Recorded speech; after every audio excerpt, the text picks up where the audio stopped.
మార్కాపురంలో నిర్వహించిన మీడియా సమావేశంలో ఎమ్మెల్యే కందుల నారాయణరెడ్డి వైసీపీపై తీవ్ర విమర్శలు గుప్పించారు. గత వైసీపీ ప్రభుత్వ హయాంలో భూ కబ్జాలు, అక్రమాలు పెరిగాయని ఆరోపించారు. ప్రజలను మోసం చేయడం వైసీపీ నైజమని విమర్శించారు. తమ అభివృద్ధి, సంక్షేమ కార్యక్రమాలకు ప్రాధాన్యత ఇస్తుందని తెలిపారు. మీరు కాదా చెప్పండి,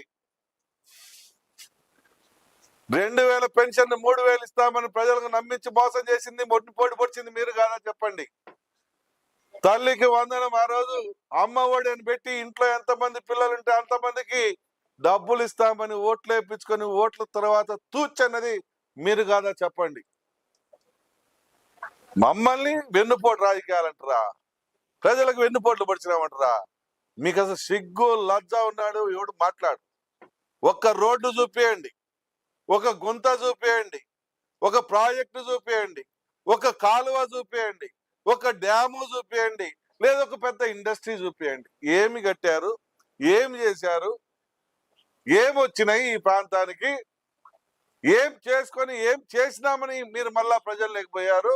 మీరు ఈ ప్రజలకు చెప్పాలి. మేము చెప్తాం, ఇక్కడ ప్రజల్ని కంటికి రెప్పలా కాపాడుతున్నాం. ఎక్కడ ఈ 2 సంవత్సరాలు ఒక తప్పుడు కేసు పెట్టలేదు, ఒక ఎకరా దొమ్మి చేయలేదు, ఒక ఇల్లు కబ్జా చేయలేదు, ఒక పొలం రెడ్ మార్క్ లో పెట్టించలేదు, ఒకరిని ఇబ్బంది పెట్టలేదు.